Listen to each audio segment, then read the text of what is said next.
नमस्कार, मैं डॉक्टर गौरव चावला मधुदीप आईवीएफ और टेस्टिंग यूनिट की ओर से आपका हार्दिक स्वागत करता हूँ। आज का जो विषय है वो है आईयूआई कितनी बार करना चाहिए। तो मित्रों, वीडियो चालू करने से पहले हम लोग नंबर नोट कर लेंगे। हमारा नंबर है 9714864644 और हमारा व्हाट्सअप नंबर है 9714864644। मित्रों, आईयूआई करने के लिए सबसे पहले किसमें करना चाहिए तो मैं वो आपको बता दूँ। सबसे पहले आईयूआई के लिए जो एब्सोल्यूट इंडिकेशन है जिसमें करना चाहिए, उसमें पुरुष में जो इंद्रिय का भाग होता है वो टेढ़ा हो तब करना चाहिए। अगर उसमें टेंडा कोऑर्डिनेस हो तो भी करना चाहिए। उसके सिवाय जब पुरुष के वीर्य में बहुत ज़्यादा खराबी हो, जिसमें डेड सेल हो, पस सेल हो, तो उसमें भी किया जाता है। तीसरी बात, जब पुरुष को इरेक्टाइल डिसफंक्शन हो और प्रीमेच्योर इजैकुलेशन हो तो भी ये किया जाता है। लेडीज में जब डिस्पेनिया हो, संबंध के टाइम पर दुखा होता है तो उस टाइम पर हम आईयूआई की सलाह देते हैं। इसके अलावा जो कम जाने वाले इंडिकेशन, उसमें पीसीओडी में आईयूआई कर सकते हैं और लेप्रोस्कोपी करने के बाद भी कई पेशेंट में आईयूआई के लिए एडवाइस दी जाती है।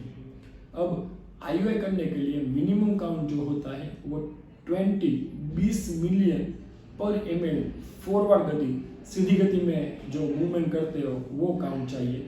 आपके काउंट भले 100 मिलियन हो लेकिन उसमें सीधी गति वाले काउंट नहीं है तो उसका आईयूआई नहीं हो पाएगा। आपके काउंट भले ही 40 मिलियन है, किसी दिग्गज करने वाले जंतु अगर 20 मिलियन हो तो आपका आईयूआई हो सकता है। आईयूआई करने से पहले सबसे पहले हम लोग एचएसजी की तपास करवाते हैं, जिसके कारण पता चलता है कि ट्यूब खुली है कि नहीं है। आईयूआई दो टाइप के होते हैं, सिंगल आईयूआई और डबल आईयूआई। सिंगल आईयूआई में एक बार करते हैं, डबल आईयूआई में 2 बार आईयूआई करते हैं। आईयूआई का सक्सेस रेट 1, 2 या 3% होता है। इसका मतलब ये हुआ कि अगर 100 लोग अगर आईयूआई कराएंगे और उसका काउंट अगर 20 मिलियन सीधी गति में दौड़ता हो, उसकी ट्यूब खुली हो, उसको अंडे बने हो, उसके अंडे फूटे हो और 1 या 2 बार आईयूआई हो तो उसके बाद उसकी सफलता 100 में से 1, 2 या 3 पब्लिक को मिलेगी। अब आईयूआई सस्ता होने के कारण और जल्दी से लेबोरेटरी में वॉश करके सैंपल आने के कारण लोग बहुत ज़्यादा आईयूआई कराते हैं। लेकिन जब आईयूआई कराते हैं तो ये श्राप भी बनता है। कैसे बनता है? सबसे पहली बात, अगर आईयूआई में वॉश बराबर नहीं हुआ, सीमेंट सैंपल अंदर इंजेक्ट किया जाए गर्भाशय के अंदर, तो गर्भाशय की कैविटी है वो चिपक जाती है, उसमें इन्फेक्शन हो जाता है, उसमें एंडोमेट्रिटिस हो जाता है। कई बार सस्ता होने के कारण और ये ज़्यादा प्रीफर करने के कारण इसमें जब पेशेंट पहुँचता है तब तक तो उसकी जो गर्भाशय की जगह होती है वो भी बिगड़ जाती है, वो चिपक जाती है, वो बंद हो जाती है। तो ये नहीं हो उसके कारण आपको ध्यान रखना है। 1 या 2 बार आईयूआई के लिए सलाह दी जाती है। तो रिपीटेड आईयूआई का इतना कोई फायदा नहीं है। एक ये चीज़ है। दूसरी ये चीज़ है कि जब आईयूआई करवाने जाए और उसके बाद आईयूआई करने के बाद अगर आपको पेन हो, दुखा हो, तो मानना है कि उसमें प्रॉपर वॉश सीमन नहीं हुआ है, तो पेट में दर्द हो सकता है और वहाँ पर करीबन वो आईयूआई फैल जाता है।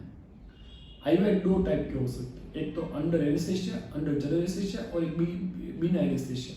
जब आईयूआई अंडर एनेस्थीसिया में किया जाए तो जब डिस्पेरिन हो तो तब हम ये करते हैं। आईयूआई करने के लिए हम 3 प्रोटोकॉल यूज़ करते हैं। एक हम क्लोमिफेन साइट्रेट के 50 मिलीग्राम से यूज़ कर सकते हैं। दूसरा हम लेट्राजोल 2.5 मिलीग्राम से ये कर सकते हैं। तीसरा हम letrozole, clomiphene citrate plus HMG human menotropic gonadotropic hormone से कंबाइन कर सकते हैं। आईयूआई करने के टाइम पे ये सब किया जाता है। छठे दिन पे सोनोग्राफी होती है, 9वें दिन पे सोनोग्राफी, उसके बाद ट्रिगर आता है जिसको एचसीजी का ट्रिगर बोलते हैं। अभी एचसीजी का ट्रिगर जब दिया जाए तो आईयूआई के टाइम पे वो 36 आवर के बाद वो अंडा फूटता है, उसी टाइम पे आईयूआई होता है, तो उसको सिंगल आईयूआई बोलते हैं, एक बार आईयूआई बोलते हैं। अगर हम ट्रिगर देने के बाद एचसीजी का 18 घंटे के बाद एक बार और उसके बाद फिर से 18 घंटे के दूसरी बार, ऐसे 2 बार अगर हम ट्रिगर देने के बाद आईयूआई करें तो उसको डबल आईयूआई बोलते हैं। स्टडी ये प्रूव की है कि उसका कोई इतना इंपॉर्टेंट नहीं है, आप सिंगल आईयूआई करो या डबल आईयूआई करो। इससे पहले ये डबल आईयूआई का इंपॉर्टेंट ज़्यादा था, लेकिन अभी डबल ब्लाइंड स्टडी बोल रही है कि उसका कोई इतना ज़्यादा फर्क नहीं पड़ता।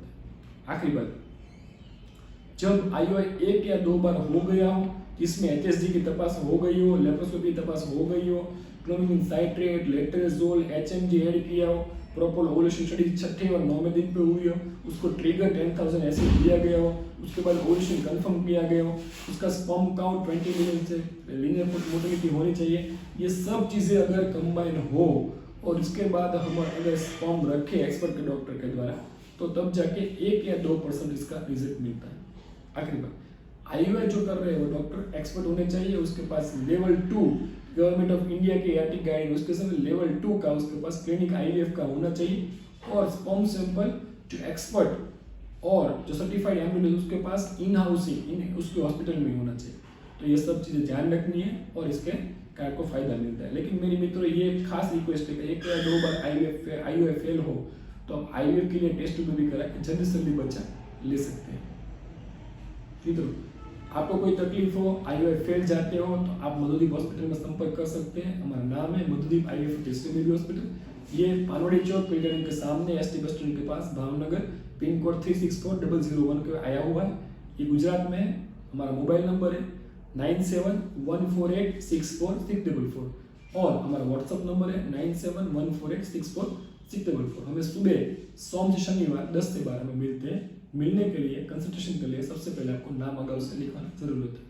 नमस्कार, जय हिंद, जय भारत, वंदे मातरम, जय जवान, जय किसान, सबका कल्याण।